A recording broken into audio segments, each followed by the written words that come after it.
کہ ایک دہریے سے میری گفتگو ہوئی اور وہ ایک بڑی پختہ سی بات اپنے حساب سے لے کر کے آیا اور اس کا خیال تھا کہ میں نے اس کو نیچا دکھا دینا اس سے. وہ کہنے لگا کہ اللہ تعالیٰ کی ذات موجود ہے. میں نے پورے وثوق سے کہا کہ ہاں اس کی ذات صرف موجود ہی نہیں بلکہ اس کی ہستی واجب الوجود ہے.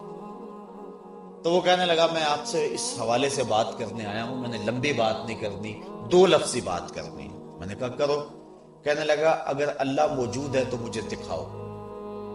میں نے اس کو کہا میاں ہر شے جس کا وجود متحقق ہو لازمی نہیں ہے کہ اس کو دیکھا جائے. کچھ چیزوں کا تعلق سننے سے ہے, کچھ چیزوں کا تعلق چکھنے سے ہے, کچھ چیزوں کا تعلق سونگھنے سے ہے, کچھ چیزیں ان کا تعلق عقل سے ہے. 2 دونی 4 اس کا تعلق عقل سے ہے. اس کو دیکھا نہیں جا سکتا.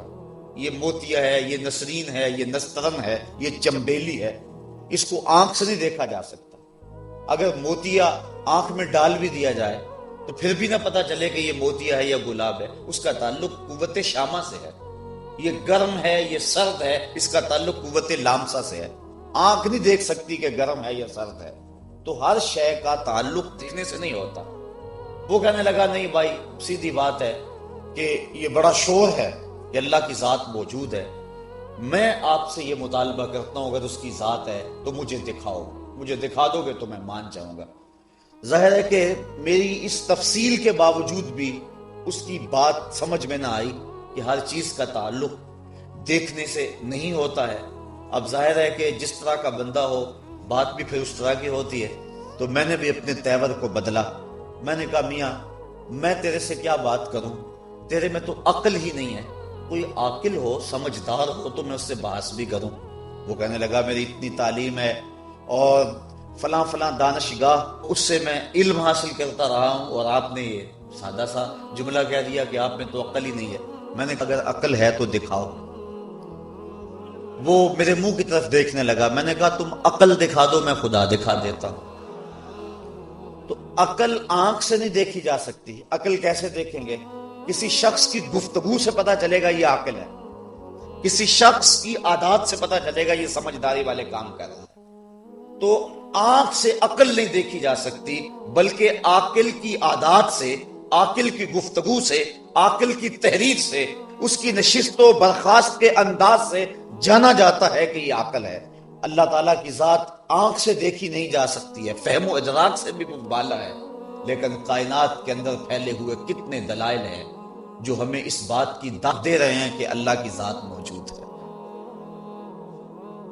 عاقل تو اس بات کا انکار کر ہی نہیں سکتا. اللہ تعالیٰ نے مجید میں یہاں ارشاد فرمایا, جو آیت میں نے آپ کے سامنے پڑھی, کیف تکفرون باللہ, بھلا تم اللہ کے منکر کیسے ہو سکتے ہو, وکنتم امواتا, جبکہ تم خود مردہ تھے, فاحیاکم, اس نے تمہیں زندگی بخشی, ثم یمیتکم, پھر تمہیں موت دے گا, ثم یحییکم, پھر تمہیں زندگی دے گا, ثم الیہ ترجعون, اور پھر تم نے پلٹ کے اس کے حضور ہی جانا ہے. تو تم کیسے انکار کر سکتے ہو؟ تمہارا تو وجود ہی نہیں تھا, تمہارا تو تشخص ہی نہیں تھا, تمہاری تو ذات بھی نہیں تھی. هل اتی علی الانسان حین من الدہر لم یکن شیئا مذکورا, اس کا تو ذکر تک نہیں تھا انسان کا, پھر اس کو عدم سے وجود کس نے بخشا؟ اس کو رنگ اور روشنی کس نے دی؟ اس کو عقل و خرد کا چراغ کس نے عطا کیا؟ اس کو فہم و ادراک کا نور کس نے دیا؟ اس کو 2 آنکھیں, 2 کان اور ناک کس نے دی؟ اور اس کو بازوؤں میں طاقت کس نے ڈال دی؟ ذرا غور تو کرے, یہ تو تھا ہی نہیں, اس کو وجود کس نے بخشا؟ ایک گندے قطرے سے اس کو کیا خوبصورت شکل دے دی گئی. ذرا اپنے طرف غور کر لے, اپنی ذات کی طرف غور کر لے تو رب کا انکار نہیں کر سکتا. کیف تکفرون باللہ, تم اس کا انکار کیسے کر سکتے ہو؟ ذرا تم دیکھو کہ تم خود ہی نہیں تھے. پھر ذرا اپنے انفس کے اندر دیکھو کہ اس نے تمہیں کیا کچھ عطا فرمایا ہے اور تمہارے اندر اس کے قدرت کے کیا کیا کرشمے ہیں. تمہیں باہر جانے کی ضرورت نہیں ہے, اپنے من میں ہی جان لو. فرمایا وفی انفسکم افلا تبصرون, ذرا اپنے من میں جھانک کر کے دیکھو نا, تمہاری ذات کے اندر ہی تو اس کی ہستی کے دلائل موجود ہیں, تمہاری ذات کے اندر ہی تو اس کے وجود کو تسلیم کرنے کی کتنی دلیلیں موجود ہیں جن کی طرف تم غور کرو اور تدبر کرو تو تم انکار نہیں کر سکتے ہو۔ اب بات لمبی ہو جائے گی۔ کسی بھی چیز کو ماننے کے لیے دو طرح کے دلائل دیے جاتے ہیں۔ جو چیز آنکھوں کے سامنے ہو اس کو تو ماننے کے لیے کسی دلیل کی ضرورت نہیں ہے، لیکن جو چیز آنکھوں سے اوجھل ہو تو اس کو ماننے کے لیے دو طرح کے دلائل دیے جاتے ہیں۔ ایک استدلال منطقی اور دوسرا قانون شہادت۔ استدلال عقل یا منطقی دلائل وہ کیا ہیں؟ وہ آفاق اور انفس کے اندر پھیلے ہوئے کتنے دلائل ہیں جو اللہ نے اپنی ذات پر حضرت انسان کو عطا کی اور کہا ذرا غور کر کہ میری ذات موجود ہے کہ نہیں ہے۔ کائنات کا ایک ایک گوشہ اس کی ذات کا پتہ بتاتا ہے، پتہ پتہ اس کی ذات کا پتہ دیتا ہے۔ اللہ تعالیٰ نے قرآن مجید میں کتنے مقامات پر اپنی ہستی کے دلائل دیے کہ ذرا غور کرو، اس کائنات کے اندر دیکھو اور تفکر اور تدبر کرو کہ یہ کائنات یوں ہی تو مارز وجود میں نہیں آ گئی، بلکہ اس کا کوئی صانع، اس کا کوئی بنانے والا موجود ہے۔ اور ایک بڑی سادی سی دلیل، اللہ الذی رفع السماوات بغیر عمد ترونها ثم استوى علی العرش وسخر الشمس والقمر، فرمایا کہ اللہ وہ ہے جس نے آسمانوں کو بلند کیا بغیر عمد، بغیر کسی ستون کے، ترونہا تم دیکھ رہے ہو اس بات، دنیا کے سارے معمار اکٹھے ہو جائیں، ایک فٹ کی ٹائل بغیر کسی سپورٹ کے کھڑی نہیں کر سکتے، کہ کر سکتے ہیں، لیکن اتنا بڑا آسمان اور ایک ستون بھی نہیں ہے۔ اور کہا کہ ذرا بار بار دیکھو اس کی طرف، سورۃ الملک کا ابتدائیہ پڑھیے، فرمایا بار بار دیکھو اور پھر نظر دوبارہ اٹھا کے دیکھو، تمہیں خالق کی تخلیق میں کوئی کجی نظر آتی ہے؟ کوئی کمی نظر آتی ہے؟ کہیں کوئی پھٹن نظر آئی تمہیں؟ کہیں کوئی نقص نظر آیا؟ کوئی ناہمواری نظر آئی؟ کہا نظر کو پھر دوبارہ اٹھاؤ اور پھر دیکھو کہ تمہارے رب نے یہ کیسی صورت تراشی ہے، اور اتنا بڑا آسمان بغیر ستونوں کے کھڑا ہے، یہ رب کی تخلیق کا شاہکار نہیں ہے تو اور کیا ہے؟ تو یہ کائنات خود بخود تو نہیں بن گئی ہے، اس کا کوئی بنانے والا تو موجود ہے۔ ہیچ چیزیں خود بخود چیزیں نشد، ہیچ آہن خود بخود تیغے نشد۔ ملا رومی علیہ رحمہ فرماتے ہیں کہ کوئی چیز خود بخود چیز نہیں بنتی اور کوئی لوہا خود بخود تلوار نہیں بنتا۔ تو کوئی صانع موجود ہے جو لوہے کو تلوار کا روپ دینے والا۔ نیوٹن جس نے کشش ثقل کا نظریہ دریافت کیا، بڑا نامور سائنسدان ہے، لیکن یہ اللہ کے وجود کا منکر نہیں تھا، بلکہ کوئی بھی عاقل وجود باری کا منکر نہیں ہو سکتا۔ حکیم نیٹشے کے بارے میں اقبال نے کہا تھا، قلب او مومن دماغش کافر است، اس کا دل مومن تھا لیکن اس کا دماغ کافر ہو گیا۔ لیکن صوفیہ فرماتے ہیں کہ یہ صرف حکیم نیٹشے کی کہانی نہیں ہے، بلکہ ہر شخص کا دل مومن ہوتا ہے۔ یہ الگ بات ہے غفلت کے پردے پڑے رہیں اور اس کی آنکھوں سے وہ پردے نہ ہٹیں اور وہ وجود باری کا اقرار نہ کرے۔ حقیقت تو یہ ہے کہ ہر شخص کے سینے میں اللہ کی محبت کا تخم رکھا گیا ہے اور اس کا دل یقیناً مومن ہوتا ہے، اور اس پر المومنین حضرت عائشہ صدیقہ رضی اللہ تعالی عنہا سے مروی روایت ہے، کل مولود یولد علی الفطرہ فابواہ یہودانہ او یمجسانہ او ینصرانہ او کما قال، کہا ہر بچہ فطرت اسلام پہ پیدا ہوتا ہے، اب اس کے والدین اس کو یہودی بنا دیتے ہیں، اس کو عیسائی بنا دیتے ہیں، اس کو مجوسی بنا دیتے ہیں۔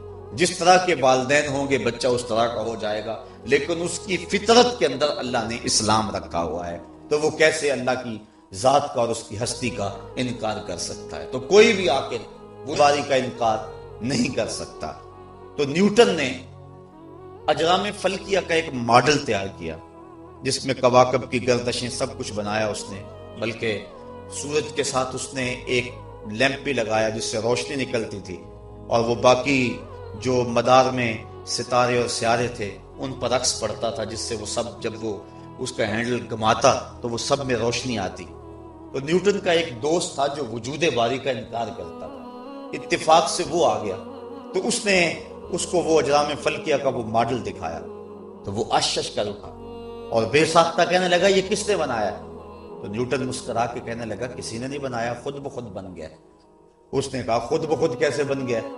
تو نیوٹن کہنے لگا جب ایک ماڈل خود بخود نہیں بن سکتا ہے تو جو اصل ہے وہ خود بخود کیسے مارز وجود میں آ گیا ہے؟ تو جب اس کا کوئی سانے موجود ہے تو پھر اس کا بھی کوئی سانے موجود ہے۔ اور کہتے ہیں کہ نیوٹن کا وہ دوست جو تھا اس بات کو سن کر توحید پر ایمان لے آیا تھا، اس نے وجود باری کا اقرار کر دیا تھا کہ واقعہ کوئی جو ہے وہ موجود ہے جو کائنات کے نظام کو چلا رہا ہے، اور اگر اللہ تعالیٰ کی ذات موجود نہ ہو تو یہ کائنات کا نظم و نسق برقرار نہ رہ سکے۔ بلکہ وہ کسی گڑیا سے کسی نے پوچھا تھا نا، وہ چرخہ کاٹ رہی تھی کہ اللہ کے ہونے کی دلیل، اس نے کہا میرا چرخہ۔ کہا یہ عجیب بات ہے، کہا میں چلا رہی ہوں تو یہ چل رہا ہے، اگر میں نہ چلاؤں تو یہ چل ہی نہیں سکتا۔ یہ جو زمین و آسمان کا چرخہ چل رہا ہے یہ اللہ کے چلانے سے چل رہا ہے، اور اگر وہ موجود نہیں ہے تو چل ہی نہیں سکتا۔ کہا اچھا پھر اللہ کے ایک ہونے کی دلیل؟ کہا وہ بھی میرا چرخہ۔ کہا وہ کیسے؟ کہا میں ایک ہوں تو ایک سمت پہ چلا رہی ہوں، ایک ڈگر پہ چلا رہی ہوں۔ اگر دو عورتیں ہوتی، ایک کہتی کہ میں نے ادھر چلانا ہے، میں کہتی میں نے ادھر چلانا ہے، درمیان میں چرخہ ٹوٹ جاتا۔ اگر دو خدا ہوتے، ایک کہتا میں نے سورج مشرق سے طلوع کرنا ہے، دوسرا کہتا میں نے مغرب سے طلوع کرنا ہے، اگر ایک دوسرے کی مان لیتا تو ماتحت ہو جاتا، جو ماتحت ہوتا وہ خدا نہ ہوتا، اور اگر نہ مانتے تو جھگڑا بن جاتا، تو وہ مشرق سے نکالتا، وہ مغرب سے نکالتا، درمیان میں آ کے چرخہ ٹوٹ جاتا۔ تو میرا چرخہ اس بات کی دلیل ہے کہ اللہ دو نہیں ہے، اللہ ایک ہے۔ امام شافعی سے کسی نے پوچھا، آپ شہتوت کے درخت کے نیچے بیٹھ کر لکھ رہے تھے، کسی نے کہا کہ اللہ کی دلیل، آپ کی نظر اٹھی، سب سے پہلے شہتوت کا درخت ہی نظروں کے سامنے آیا۔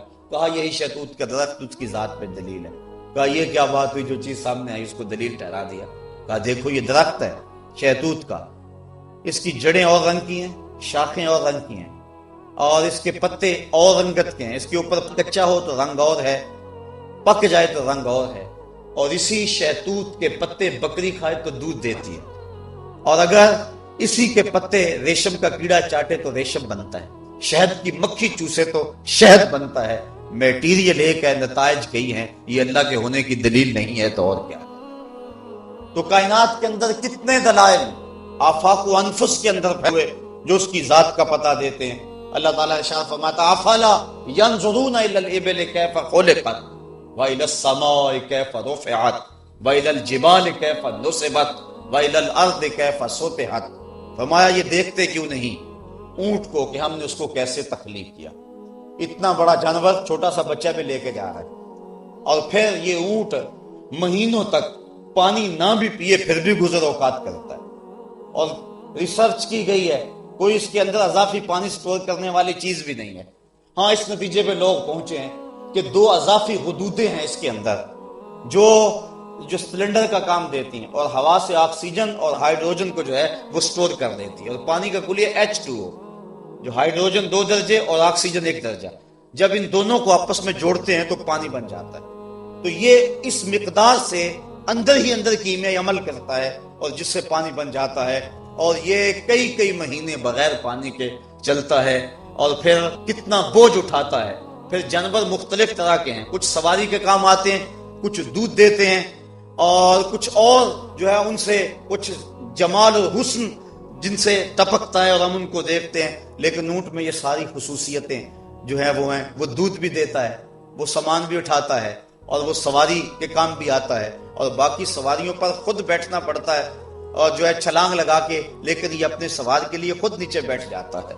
تو ایک اونٹ کے اندر کتنا کچھ رکھا ہوا ہے۔ اللہ تعالیٰ فرماتا ہے افلا ينظرون الى الابل كيف خلقت، ذرا اس اونٹ کو دیکھ لیں، یہ اس کی قدرت کا شاہکار نہیں ہے؟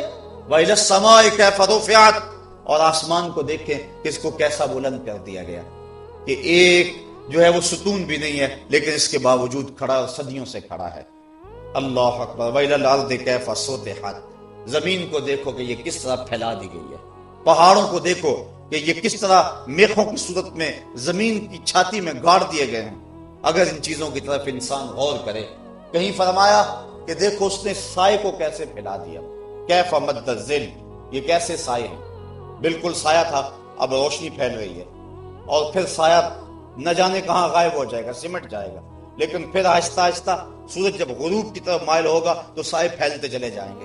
کہا ذرا ان پہ غور کرو، یہ اللہ کے ہونے کی دلیل نہیں ہے اور کیا ہے؟ اور سورہ یاسین کے اندر اللہ تعالیٰ نے فرمایا وہ اللہ جس نے تمہارے لیے سبز درخت سے آگ نکالی.